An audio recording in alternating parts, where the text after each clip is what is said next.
नमस्कार, आप देख रहे हैं वीआईपी न्यूज और मैं हूं आपके साथ आयुषी।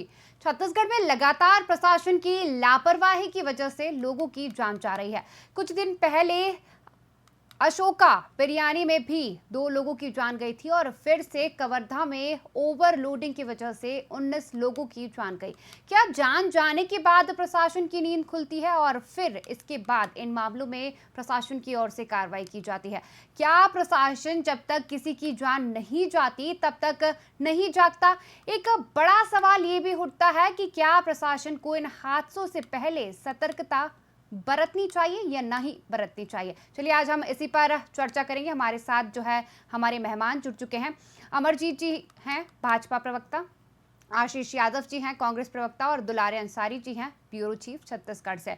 पहला सवाल जो है मैं अमरजीत जी से ले लेती हूँ। अमरजीत जी, देखिए अभी चुनाव चल रहा है, ऐसे में जो है नेताओं की ओर से बड़े बड़े दावे किए जाते हैं, वादे किए जाते हैं, वहीं एक तरफ ऐसे हादसे देखने को मिलते हैं जहां पर 19 लोगों की जान चली जाती है। क्या लगता है प्रशासन को सतर्क नहीं रहना चाहिए? क्या सरकार को इन मामलों में कार्रवाई नहीं करनी चाहिए? क्या बोलेंगे आप जी?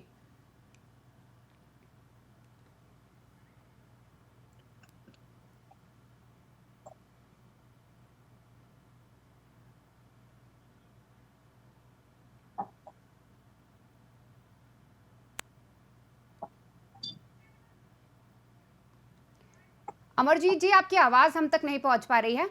आ, हम आपको सुन नहीं पा रहे, आप अनम्यूट कर लीजिए अपने आप को।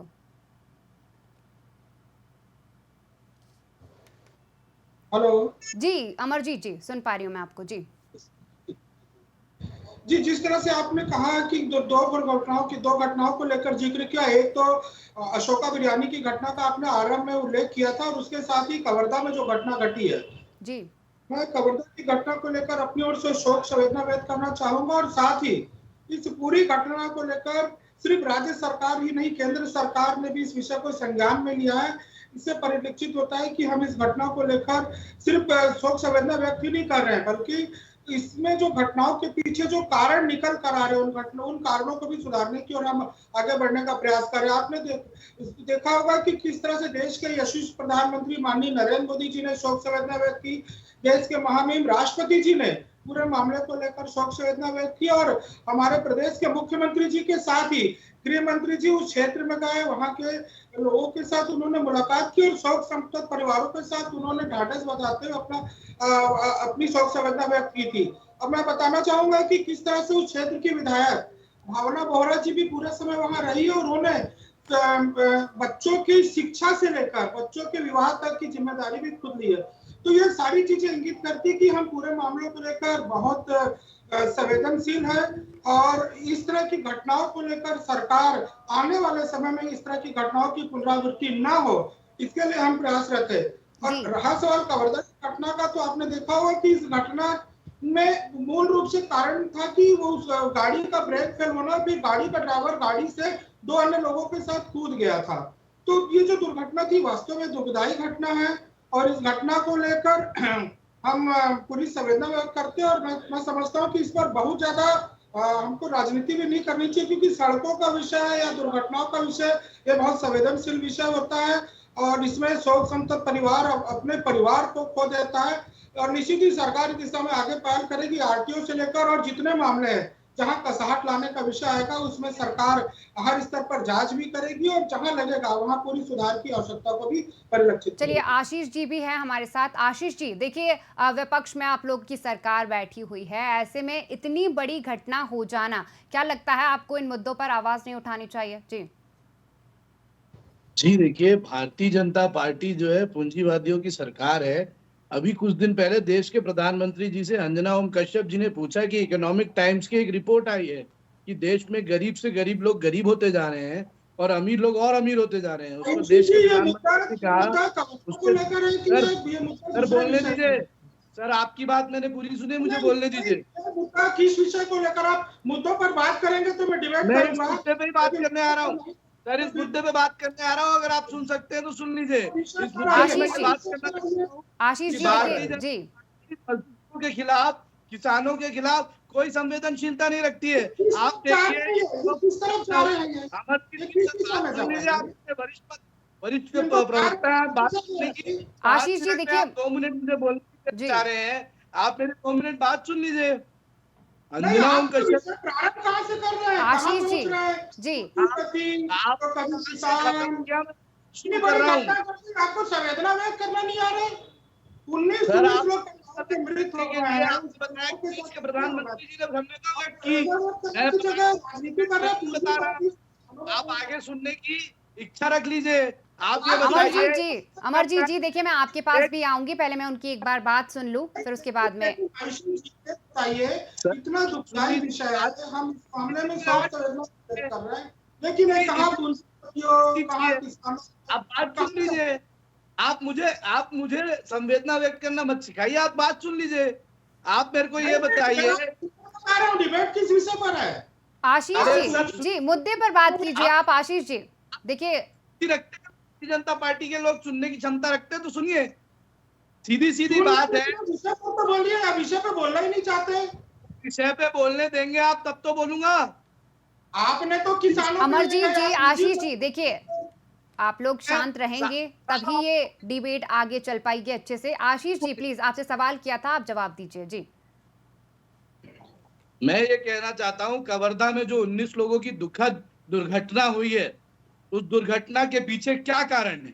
उस दुर्घटना के कारण को समझने के लिए हमें व्यवस्थाओं को समझना पड़ेगा कि क्या ट्रैफिक व्यवस्था ठीक चल रही थी, क्या आरटीओ अपना काम कर रहा था। एक मालवाहक गाड़ी जिसमें 36 लोग सवार होकर जाते हैं, जो कि कानूनन अपराध है, जी वो 36 लोगों की गाड़ी, एक मालवाहक गाड़ी जिसमें वो मजदूर थे जो मजदूर तेंदू पत्ता संग्रहण के लिए गए हुए थे। क्या कर रहा था प्रशासन, क्या कर रही थी भारतीय जनता पार्टी की सरकार? इससे पहले अशोका बिरयानी वाली घटना भी हम देख चुके हैं। आप मुझे ये बताइए कि प्रशासन केवल और केवल विदेशी मदिरा दुकान में क्यूआर कोड लगाने और नए अहाता खोलने में व्यस्त है क्या? आप ये बताइए, क्या ये प्रशासन का, क्या ये आरटीओ डिपार्टमेंट का, क्या ये ट्रैफिक पुलिस का कर्तव्य नहीं बनता है कि इस तरह से एक पिकअप गाड़ी में 36 लोगों को खड़े खड़े बैठाकर, महिलाओं को इन्होंने बीच में बिठाया हुआ था, बाकी पुरुष खड़े हुए थे, मालवाहक वाहन निकलता है और एक हफ्ते से चल रहा था। एक हफ्ते से ये गाड़ी ये दुर्घटना को आमंत्रण देते हुए सड़कों पे चल रही थी। क्या शासन, प्रशासन, ट्रैफिक पुलिस, आरटीओ सो रहा था? आप ये बता रहे हैं कि विधायक वहां पहुंच गए। इनकी जो विधायक थी वो उस समय झारखंड में प्रचार में गई हुई थी। इनके जो विजय बघेल जी थे वो उस समय आगरा में प्रचार में गए हुए ये थे। आशीष जी, आप मुझे ये बताइए, उनके विधायक जहां थे, गए नहीं गए, आप बताइए, आप विपक्ष में हैं, आपने क्या कुछ किया? निश्चित रूप से हम इस मामले को उठा रहे हैं, हम सरकार से मांग कर रहे हैं कि इस पे कड़ी जांच की जाए। ये संवेदना व्यक्त करना और आर्थिक राशि पहुंचाना तो ये कर्तव्य है सरकार का। अगर सरकार का कोई मंत्री सरकार का कोई डिप्टी सीएम या सरकार के सीएम साहब कहाँ हैं? सरकार के सीएम साहब आके ये बोलते कि इस कानून लचर व्यवस्था में जो जिम्मेदार हैं उन पर हम कार्रवाई कर रहे हैं, आरटीओ अधिकारी को सस्पेंड कर रहे हैं। ऐसी कोई बात सामने आती तो समझ में आता कि भारतीय जनता पार्टी संवेदनशील है, जी समझ में चलिए आता कि भारतीय जनता जी, पार्टी को आशीष जी बात चलिए, समझ दुलारे में जी आ से रही भी जान लेते हैं। दुलारे जी भी मौजूद हैं। दुलारे जी, है की गंभीरता समझ में भी आ रही देखिए है। आयुषी, ये बात समझ में आती अगर अधिकारियों पे कार्रवाई की बात होती तो। ये तो वो अमली देखिए जामा आशीष जी, पहनाने रुक की जाइए कोशिश कर आशीष रहे जी, हैं कि हम संवेदनशील हैं। प्रधानमंत्री ने ट्वीट आशीष कर जी दिया, रुक जाइए। उन्होंने जी, ट्वीट कर आशीष दिया, जी वही आप, आपकी बात मैंने सुनी। मैं जो है दुलारे जी से अगला सवाल जो है उनसे ले लेती हूँ। जी दुलारे जी, क्या कुछ कहेंगे? देखिए, इतनी बड़ी घटना हो जाना, 19 हम लोगों की जान चले जाना, और किस प्रकार से यह हादसा हुआ, और इसमें क्या कुछ कहेंगे आप? जी दुलारे देखिए जी। आयुषी,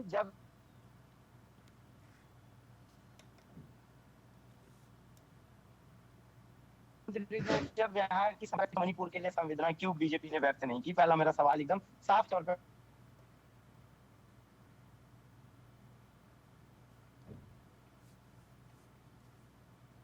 दुलारी जी, आप मुझे सुन पा रहे हैं? ठीक, आयुष बात सुन पा रहा है, मुझे सुन पा रही है? आपकी आवाज जो है क्लियर नहीं है। जब सुन पा रहे हैं जी आयुषी, आवाज मेरी आ रही है? जी मैं साफ तौर पे अमरजीत छाबड़ा जी से बोलता हूँ कि जब ट्वीट की बात आती है, संवेदना की बात आती है, तो मणिपुर कहाँ चले जाता है? मणिपुर के लिए प्रधानमंत्री जी ने कितनी कहाँ जाना संवेदनाएं दी? नहीं साफ तौर पे साफ सवाल। आपके ये एंकर अमरजीत जी, सवाल का जवाब सुन लीजिए, सवाल सुन लीजिए। अमरजीत जी, सवाल सुन लीजिए, सवाल सुन लीजिए, सवाल सुन लीजिए। अमरजीत जी, किसी ऐसे से ना मैं हो थोड़ा पाएगा डिस्कस जीवन करना में। चाहूंगा। सवाल पहले सुन लीजिए। तय कीजिए एंकर आप हैं, एंकर की ओर से प्रश्न आएगा या कांग्रेस के प्रवक्ता की ओर से प्रश्न आएगा, ये पहले तय कीजिए। कांग्रेसी प्रवक्ता भी प्रश्न करेंगे, मैं स्वीकार करूंगा। एंकर प्रश्न करेंगे, मैं स्वीकार करूंगा। लेकिन एक ही स्टूडियो से दो लोग प्रश्न करेंगे, ये स्वीकार्य नहीं है। तो दो लोग एक ही स्टूडियो से प्रश्न नहीं, दुलारे अंसारी जी, आप दुलारे अंसारी जी, आप वीआईपी चैनल से है ना, फिर एंकर कौन है ये बताइए। फिर जी जी जी, क्या बोले? आप आपस में तय कीजिए पहले। दुलारे जी आपसे नहीं नहीं, मैं सवाल क्यों नहीं पूछूंगा? नहीं, आप पहले एंकर एक तय कीजिए। किसी भी चैनल में दो एंकर नहीं बैठते हैं। अमरजीत जी, अमरजीत जी, तय कीजिए अमरजीत जी, एंकर कौन कौन है, एंकर वो का प्रश्न डिबेट कौन है? करेगा। अमरजीत जी, अमरजीत जी, अमरजीत जी, आप नहीं बताएंगे कि मैं क्या मणिपुर सवाल चले जाते पूछूंगा और हैं, क्या कभी नहीं किसानों पूछूंगा। की तरफ चले आप जाते तय हैं, नहीं करेंगे, कभी आपके कुंती जवाब बच्चों की देंगे, आप तरफ तय चले करेंगे। जाते हैं। नहीं नहीं, अमरजीत जी, दुलारे अमरजीत जी, जी, आपके जवाब दुलारे देंगे, जी, आप तय करेंगे। दुलारे जी आप देखिए, कंफ्यूज। आपसे जो सवाल किया था आप उसका जवाब दीजिए, बाकी जो सवाल करना होगा मैं ले लूंगी। जी आप बिल्कुल एंकर आप कीजिएगा प्रश्न। पूछिए पूछिए पूछिए। जी दुलारे जी, आप कुछ कह रहे थे, आप बताइए। साफ तौर पे लापरवाही बीजेपी के प्रशासन के तरफ से है, ऑफिसर्स के तरफ से, जिन्होंने इतनी बड़ी लापरवाही बरती। और इतनी बड़ी लापरवाही के चलते 21 लोगों की अब तक जान जा चुकी, जिसमें 2 लोग अशोका बिरयानी के थे और 19 लोग जो है वो ये सड़क दुर्घटना में जो मृत्यु हुई है। संवेदना देने से और चीता में जाने से ये सब चीजें स्पष्टीकरण नहीं होती। ये स्पष्टीकरण तो तब होती है जब सरकार ने किसी ऑफिसर को बर्खास्त किया होता, किसी ऑफिसर को चेक। अभी तक सरकार ने ये डेटा प्रस्तुत नहीं कर दिया है कि कौन से ऑफिसर वहां पे तैनात थे, किस बैरिगेड से होकर के गए, किस सिग्नल से होकर के गए, और उन सिग्नल की पुलिस कहाँ थी। सबसे पहले तो ये बताना चाहिए ना कि उस सिग्नल की पुलिस कहाँ है, जिन्होंने आंख मूंद करके 36 लोगों को मालवाहक गाड़ी में जाने दे दिया। तो सबसे बड़ा सवाल जो छत्तीसगढ़ से आ रहा है, वो सबसे बड़ा सवाल यही है कि लोग, प्रशासन कहाँ है। जी चलिए, मैं सवाल ले लेती हूँ अमरजीत जी से। देखिए अमरजीत जी, जो हादसा हुआ इसमें 36 लोग सवार थे एक गाड़ी में, और ये कहीं ना कहीं साफ तौर पर दिख रहा है कि प्रशासन की जो है लापरवाही नजर आ रही है। मैं यदि बात करूं सरकार की, तो सरकार इन मामलों में क्या एक्शन ले रहा है? चलिए अभी तो ये हादसा हो गया, आगे यदि ऐसे हादसे और होते रहेंगे तो ऐसे कई सारे मासूमों की जो है जान चली जाएगी। क्या लगता है आप लोगों को कि क्या एक्शन इन सभी मामलों के खिलाफ लेना चाहिए? क्या आपको नहीं लगता कि कड़े कार्रवाई इन मामलों में होनी चाहिए? देखिए, हम अपनी जवाबदेही से कहीं पीछे नहीं हट रहे हैं। मैंने पहले भी कहा, अभी भी कह रहा हूं कि इस मामले में कड़ी से कड़ी कार्रवाई की जाएगी। कोई भी दोषी पक्ष बख्शा नहीं जाएगा। चूंकि मामला हाईकोर्ट में स्वतः संज्ञान लेकर अभी हाईकोर्ट में मामला चले गया है, इसीलिए सारे विषयों आज 3 दिन हो चुके हैं और 3 दिन में अभी तक कोई भी कार्रवाई नहीं हुई। आयुषी जी, मामला हाईकोर्ट में जा चुका है, हाईकोर्ट ने पूरे मामले में संज्ञान ले लिया है, और चूंकि मामला हाईकोर्ट में गया है, इसलिए माननीय न्यायालय से विरत हटकर अभी भी कुछ भी करना इसमें उचित नहीं होगा। आप देखेंगे कि इसमें कोई भी दोषी पक्ष नहीं बख्शा जाएगा। पीड़ित पक्षों के साथ पूरी भारतीय जनता पार्टी, पूरी सरकार खड़ी हुई है, और कोई भी दोषी तत्व होगा, चाहे कितने से कितने बड़े अधिकारी होगा, इसमें किसी को बख्शा नहीं जाएगा। हम पूरे मामले में सुधार की ओर बढ़ रहे हैं। 3 महीने हमको सरकार में आए और 1.5 महीनों में हम चुनाव में, आचार संहिता में, ऐसे आरटीओ विभाग में भी कसाहट लाने की आवश्यकता है, जिसको हमने महसूस किया था। चूंकि हमारी सरकार अभी 3 महीने हुआ और 1.5 महीने में आचार संहिता को लगे हुए, तो इन 4.5 महीनों में बहुत कुछ किया जाना उचित नहीं। लेकिन आपको मैं बताऊंगा कि पिछले 5 वर्षों में जिस ढर्रे पर आरटीओ चल रहा था, वर्षों से जो अधिकारी वहां जमे हुए थे, ऐसे जो भी गैर जिम्मेदार अधिकारी होंगे, जो घटना में दोषी होंगे, और भविष्य में इस तरह की घटना पुनरावृत्ति ना हो, इसलिए हम इसमें कठोर से कठोर कार्रवाई करेंगे। अब मैं इसमें बहुत ज्यादा कुछ नहीं कहना चाहूंगा, क्योंकि कल ही इसमें हाईकोर्ट ने स्वतः संज्ञान लिया है और सभी स्तर पर इसमें बात भी उन्होंने स्पष्टीकरण मांगा है। तो पूरा मामला हाईकोर्ट में होने की वजह से हम इसमें बहुत ज्यादा कहने की स्थिति में नहीं है। जी आशीष जी, देखिए जिस प्रकार से भारतीय हाँ, जनता पार्टी कह रही है कि उन्होंने जो है इस पर सख्त से सख्त कार्रवाई की जो है बोला है कि सख्त से सख्त कार्रवाई होगी इन सब मामलों में। क्या लगता है कि विपक्ष को क्या कुछ करना चाहिए, क्योंकि एक विपक्ष का मजबूत होना एक जगह पर इम्पोर्टेंट हो जाता है ऐसी सारी चीजों में, क्योंकि यदि विपक्ष मजबूत नहीं रहेगा तो इन सब मुद्दों को कौन उठाएगा, क्योंकि जनता की आवाज जो है पक्ष और विपक्ष दोनों होती है। देखिए, विपक्ष इस मुद्दे पे मुस्तैदी से खड़ा हुआ है और मजबूती से इस लड़ाई को लड़ने के लिए तत्पर है। आप इस बात को समझिए कि अमरजीत अच्छा, जी विपक्ष भले ही ने एक्शन क्या कोई लिया बड़ा इस मामले प्रोग्राम- में, आप मुझे पहले ये बताइए जी। देखिए, जो हमारे बयान आ रहे हैं, हमारे नेताओं के बयान आप लोगों ने मीडिया में सुने होंगे और उसमें कड़ी कार्रवाई की मांग भी की है। क्या आप आपने देखिए, परिजनों से मुलाकात की है इस मामले के बाद? देखिए निश्चित रूप से जो लोकल लेवल पे हमारे नेता है वो उनके घर जा रहे हैं और सारे कार्यकर्ता जो है उनके सुख दुख के साथी है। देखिए, एक परिवार है कवर्धा में, ये 19 लोगों का जो परिवार है वो कभी अछूता नहीं है छत्तीसगढ़ वासियों से। आप सुनिए कि मोहम्मद अकबर कहीं बड़ी जगह पे नहीं दिखे आशीष जी, मोहम्मद अकबर का कहीं चेहरा नहीं दिखा इस पूरे मामले में, कोई बड़ा बयान मोहम्मद अकबर जी का नहीं दिखा। तो क्या मोहम्मद अकबर जी इस संवेदनशील मामले से दूर है या पार्टी ने उनको दूर रखा हुआ है? देखिए, व्यक्तिगत रूप से किसी एक नेता के प्रति प्रतिक्रिया करना मेरे लिए असंभव है अभी, लेकिन मैं नेता माने जाते हैं, उसी शहर के नेता माने जाते हैं, मंत्री रह चुके छत्तीसगढ़ शासन में।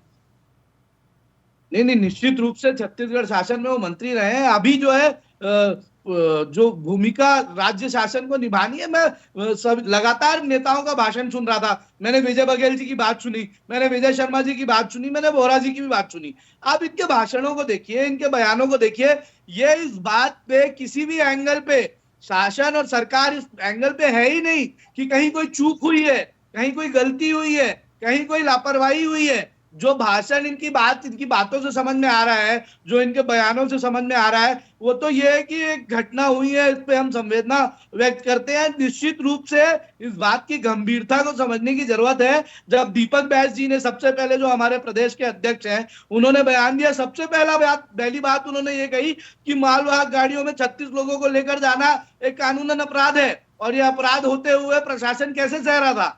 देखिए, इस मुद्दे को आज जब हम इस पटल पर, मीडिया के पटल पर इस बातचीत कर रहे हैं, ये हमारे नेताओं के कथन और नेताओं के इस बात को प्रकाश डालने के ऊपर ही संभव हो पाया है। जब कांग्रेस पार्टी ने इस बात पर सवाल उठाया कि इस पर अधिकारियों की जांच की जानी चाहिए, वरना भारतीय जनता पार्टी तो इसे एक नेचुरल कॉज और नेचुरल हैजार्ड की तरह लेकर जा रही थी और शांतिपूर्ण तरीके से इसको ये कहना चाह रही थी कि हमारी संवेदनाएं हैं, हम आर्थिक रूप से सहायता कर देंगे। लेकिन कहीं भी अधिकारियों पर कार्रवाई, जांच की बात भारतीय जनता पार्टी की तरफ से अमरजीत सिंह जी आज हमारे सामने ये कह रहे हैं कि जांच की जाएगी, साथ ही साथ कह रहे हैं कि उच्च न्यायालय में ये संज्ञान में ले लिया गया। लेकिन इससे पहले भारतीय जनता पार्टी का कोई भी नेता ना तो जांच की बात कर रहा था, ना तो अधिकारियों की लापरवाही की बात कर रहा था, ना तो इस बात को गलत मान रहा था कि मालवाहक गाड़ियों में 36 लोगों को लेकर जाना गलत है। आज इन्होंने पटल पर कहा है, इस बात को मैं स्वागत करता हूं और जांच जरूर होनी चाहिए। लोगों की जान गई है, छत्तीसगढ़ वासियों की जान गई है,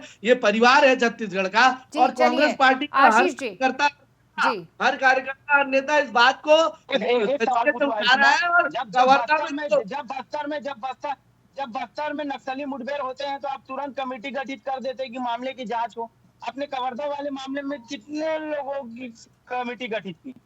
देखिए, जो नक्सल मामला हुआ था उसमें एक सामाजिक का जो कमेटी है उसकी जांच करने के लिए रखा गया था। ये एक एक्सीडेंटल मुद्दा था जिसमें सीधा आरटीओ और प्रशासन की गलती सामने आ रही है। साथ देखिए, जांच उस पे हम लोगों ने कमेटी गठित की जिस पे विश्वास था कि हमारे जो समाज, आदिवासी समाज के नेता है, वहां पर यह हुआ था कि फर्जी तरीके से मुठभेड़ में लोगों को मार दिया गया। आदिवासी समाज के नेता, आदिवासी समाज की जनता, हमारे भाई बहन बता रहे हैं कि हमारे परिजनों को नक्सली बोल के मार दिया गया। इसलिए हम लोगों ने कमेटी का गठन किया, क्योंकि हम आदिवासी समाज से जुड़े हुए हैं। कवासी लखमा जी बड़े नेता है और वो आदिवासी समाज से जुड़े हुए हैं। वो उस चीज को बेहतर तरीके से, सच को सामने ला सकते थे। यहाँ सच को सामने लाने वाली बात नहीं है, सच सबके सामने है कि एक मालवाहक गाड़ी में 36 लोग ट्रैवल कर रहे थे। आशीष जी, चलिए अमरजीत जी से जान लेते से भी गलत है। आशीष जी, अमरजीत जी से जान लेते हैं। अमरजीत जी, हादसा हो जाने के बाद और मासूमों की जान चले जाने के बाद ही क्यों कार्रवाई, उसके पहले क्यों नहीं? क्यों नहीं पहले से प्रशासन जो है सतर्क रहा, ऐसा हादसा होने से बच सकता था। जी निश्चित ही इस तरह के हादसे रोके जा सकते हैं। मैंने इस चीज से कहीं भी अपने आप को किनारा नहीं किया है और मैं आपको बताना चाहूंगा कि इस दिशा में सरकार लगातार प्रयासरत है। मैं केंद्रीय जो हमारे परिवहन मंत्री है, सड़क परिवहन मंत्री नितिन गडकरी जी का एक बयान बताना चाहूंगा कि उन्होंने 2029 तक कुछ रोड मैप तैयार किया जिसमें सड़क दुर्घटनाओं में जो बहुत तेजी से वृद्धि है उसमें रोक लगाई जाए। पूरी तरीके तो नहीं लेकिन 50% रोकथाम का जो विषय उसमें आया है। तो आप इससे निश्चित समझिए कि हम इस दिशा में कार्यरत है। और मैंने पहले भी कहा कि हम पूरे विषय में किसी तरह की राजनीति भी नहीं चाहते हैं। चूंकि आपने प्रश्न किया था इसलिए मैं प्रश्न का जवाब दे रहा हूँ। एक प्रश्न आपने कांग्रेस के प्रवक्ता जी से भी किया था कि उनकी ओर से क्या पहल की गई। मैं बताना चाहूंगा कि आज ही इन्होंने एक कमेटी बनाई, 5 दिन बाद एक कमेटी इन्होंने बनाई है और वो कमेटी अब कब जाएगी कुछ पता नहीं है। ये बंद कमरे में एसी के कमरों में बैठकर बयान देते हैं और बयान देने के बाद इस तरह से बोलते हैं कि इनके बयान के बाद मीडिया डिबेट कर रही है इस विषय पर। मुझे आश्चर्य होता है जबकि जो चौथा स्तंभ है वो स्वतः संज्ञान लेता है बहुत सारे विषयों को और उस विषय पर सारी जानकारियां लेकर लोगों से राय मशवरा करता है, पक्ष विपक्ष पे तर्क वितर्क करके सारे विषयों को सामने लाने का प्रयास करता है। लेकिन ये कहते हैं कि ये बंद कमरे में बैठकर बयान जारी करते हैं और उस बयान पर मीडिया संज्ञान लेने के बाद डिबेट करता है। मुझे आश्चर्य होता है। तो इस तरह से सारे विषय को लेकर किसी तरह भी की राजनीति नहीं करनी चाहिए। इनके विधायक अमरजीत जी, मामला राजनीति का है ही नहीं, लापरवाही का मामला है और लापरवाही नहीं बरतनी चाहिए इन सब मामलों में, क्योंकि ऐसे में मासूमों की जान चली जाती है। राजनीति कहीं नहीं की जा रही इस पूरे मामले में। उन्होंने कहा कि हमारे किसी नेता का बयान नहीं है, मैं पेपर कटिंग के माध्यम से दिखाना चाहूंगा, आप दिखा सकते हैं। इसमें विजय शर्मा जी ने कहा है कि जो भी दुर्घटना में जो दोषी तत्व ने किसी भी तरह से बख्शा नहीं जाएगा। तो हम पूरी तरह से इस मामले को लेकर गंभीर हैं। इस तरह की घटनाओं की पुनरावृत्ति न हो।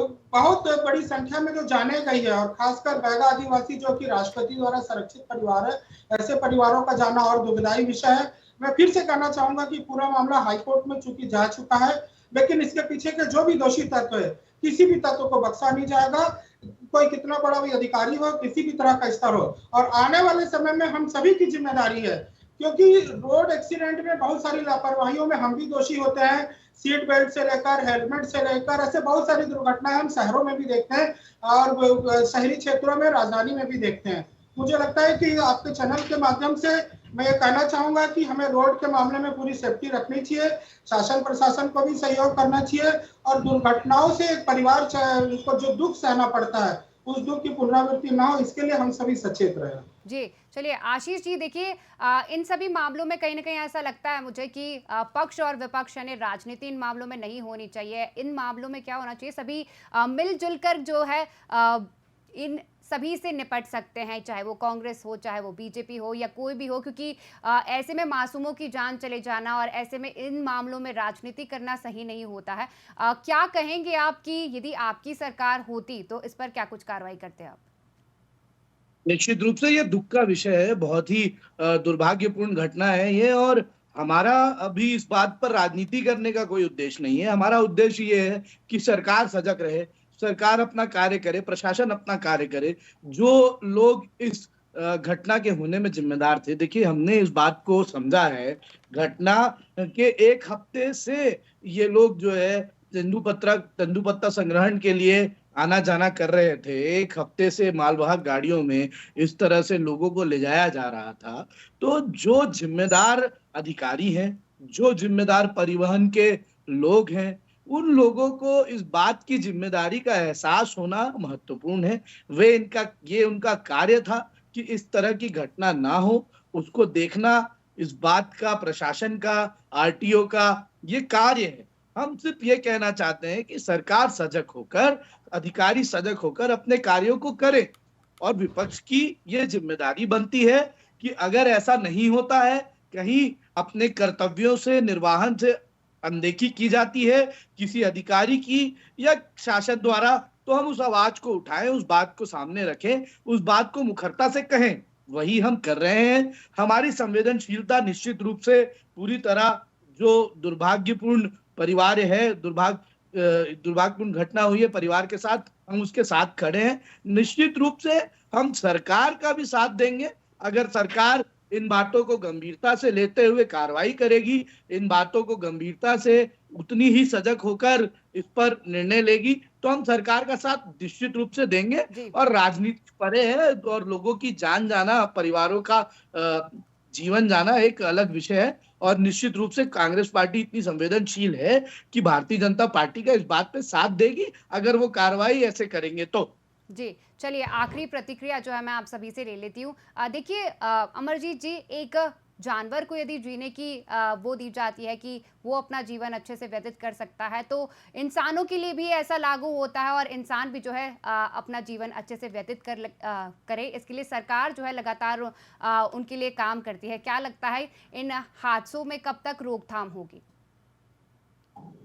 जी देखिए, जिस तरह से घटना घटी है, और मैं एक विषय और कहना चाहूंगा, क्योंकि ग्रामीण क्षेत्रों में अक्सर ये देखा जाता है कि लोग जो मालवाहक गाड़ी है, चाहे ट्रैक्टर ट्राली हो, चाहे पिकअप हो, ज्यादातर इनका उपयोग शादी ब्याह में आने जाने के लिए, बारात ले जाने के लिए, धार्मिक स्थानों में दर्शन के लिए बहुत बड़ी संख्या में करते हैं। और उसके पीछे कारण भी है।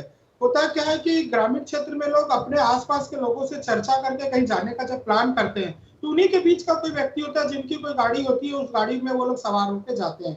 मुझे लगता है कि इसमें बड़े जन जागरण की भी आवश्यकता है, क्योंकि बसें चलती हैं, तमाम सुविधाएं चलती हैं, टैक्सियां चलती हैं, दूसरी गाड़ियां चलती है, तो हमको कहीं ना कहीं इसमें बड़े स्तर पर एक जन जागरण की आवश्यकता है। और जन जागरण के माध्यम से लोगों में ये बताने का प्रयास करना होगा, चाहे इसमें कानूनी कार्रवाई करे या लोगों में जन जागरण का विषय लाए, लोगों को बताए कि इस तरह के वाहनों में यात्रा करना बहुत अपने आप को दुर्घटना को आमंत्रित करने जैसा है। और इस तरह की घटनाओं से परिवार का सदस्य उनसे दूर हो जाता है, एक बड़े दुख की ओर हम चले जाते हैं। तो इस दिशा में भी हम लोग चिंतनशील है। ग्रामीण क्षेत्रों में जो सरपंच है, जिला पंचायत है, उनके माध्यम से बड़े जन जागरण का भी अभियान चलाएंगे। और पिकअप वाहनों में, ट्रैक्टर ट्रालियों में इस तरह से लोग अगर सवारी के रूप में या कहीं आने जाने का काम करते, तो उसमें भी रोकथाम के लिए आने वाले समय में एक बड़ा प्रयास करके हम काम करेंगे। और आपके चैनल के माध्यम से मैं कहना चाहूंगा कि इस तरह से जन जागरण का अभियान आपके चैनलों के माध्यम से भी चलना चाहिए, क्योंकि ये विषय सिर्फ एक दुर्घटना से जुड़ा नहीं है, ये विषय एक जन जागरण का भी विषय है। और जन जागरण जब आपके चैनलों के माध्यम से लोगों तक पहुंचेगा, हमने शहरों में भी देखा है, चाहे डोंगरगढ़ में 9 दिन की माता की यात्रा भी निकलती, तो भी बहुत बड़ी संख्या में लोग मालवाहक गाड़ियों में वहां पर दर्शन के लिए जाते हैं। तो ये एक परंपरा बन चुकी है, जिनके पास जो साधन होता है उस साधन का वो उपयोग करने लगते हैं। तो इसके लिए रोकथाम की आवश्यकता है। और निश्चित ही आने वाले समय में इस तरह की घटनाएं ना हो, इस दिशा में सरकार प्रयासरत है। जिस तरह से मेरे भाई आशीष जी ने भी कहा कि सरकार के साथ विपक्ष भी खड़ा, तो ये अच्छी पहल है। इस दिशा में हम सभी मिलकर आगे काम करेंगे, जन जागरण के माध्यम से, सख्ती के माध्यम से, और आने वाले समय में इस तरह से दुर्घटनाएं न हो, बस यही मैं कहना चाहूँ। जी आशीष जी, आखिरी प्रतिक्रिया आपकी, यही सवाल मेरा है। जी ये जन जागरण का विषय बहुत ज्यादा जरूरी है। देखिए, शासन प्रशासन अपना कार्य करेगा, इस बात को हम सोचते हैं भविष्य में कि शासन प्रशासन सजग रूप से कार्य करेगा, लेकिन साथ ही साथ जन जागरण होना, लोगों का जागरूक रहना, लोगों का गलतियां ना करना भी उतना ही महत्वपूर्ण है। मैं अमरजीत भैया के बात से इस बात पे सहमत हूं और आशा करूंगा कि शासन प्रशासन इस बात पे, इस विषय पर जो बेहतर कार्रवाई कर सकता है वो करेगा। जी, आप सभी मेहमानों का वीआईपी न्यूज पर जुड़ने के लिए बहुत बहुत धन्यवाद। इन सभी हादसों से पहले प्रशासन और सरकार को सतर्क रहना आवश्यक है, ताकि आने वाले समय में किसी मासूम की जान ना जाए और ऐसे हादसों से बचा जा सके। फिलहाल की चर्चा में इतना ही। बने रहिए वीआईपी न्यूज के साथ। नमस्कार।